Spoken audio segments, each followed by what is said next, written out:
Programang ito ay rated SPG. Striktong patnubay at gabay ng magulang ang kailangan. Maaaring may masiselang tema, lengguwahe, karahasan, sexual, horror o droga na hindi angkop sa mga bata.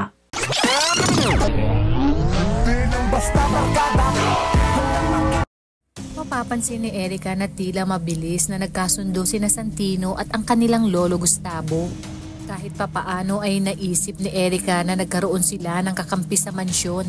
Ngunit nagtataka lamang siya kung bakit kahit anong pahirap ng kanyang Kuya Miguelito na halos patayin na nga siya ay ayaw pa rin itong pumayag na umalis sila ng mansyon. At ang tunay na dahilan ni Santino ay para makakuha siya ng pruweba na magpapabagsak sa mga gerero at lalong-lalo na kay Miguelito. Kinakailangan niya umanong maipaghiganti ang kanyang kapatid na si David, kaya titiisin niya lahat ng pagmamalupit ni Miguelito sa kanya. Sa kabilang banda, punong-puno na si Miguelito dahil sa patuloy na pakikialam ng mga konsihales na kapartido ni Tanggol, lalong-lalo na si Tinding. Dahil sa pagkontra sa mga programang ipinatutupad niya kung saan kikita siya ng 20 times dahil sa overpricing ng mga pinamimigay na relief. Gagawin lahat ni Tinding upang matiyak na tama ang presyo ng mga produkto at hindi overpricing. Dinala na ni Rigor si Marites sa kanilang bahay at napansin niya na tila hindi daw ito masaya ngayong pinalaya na niya ito. Sinabi ni Marites na pinangarap niyang gawing tahanan ng bahay na ito. Pero naging kabaliktaran dahil sa mga ginawa ni Rigor. Dito mahihirapan si Rigor na muling maibalik ang tiwala ni Marites dahil sa mga nakaraang ipinadanas nito.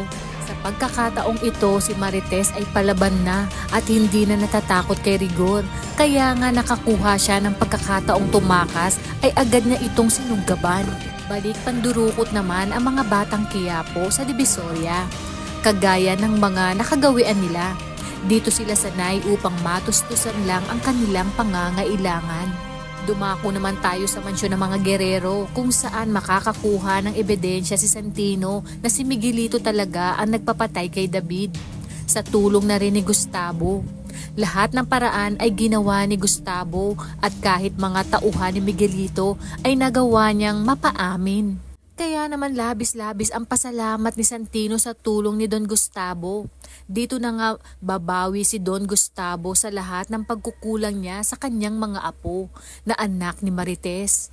Kaya naman kapamilya, kung bago ka pa lang sa aking channel ay mag-subscribe ka na at i-click mo na rin ang bell icon para updated ka. Maraming salamat sa inyong panunood. Hanggang sa muli!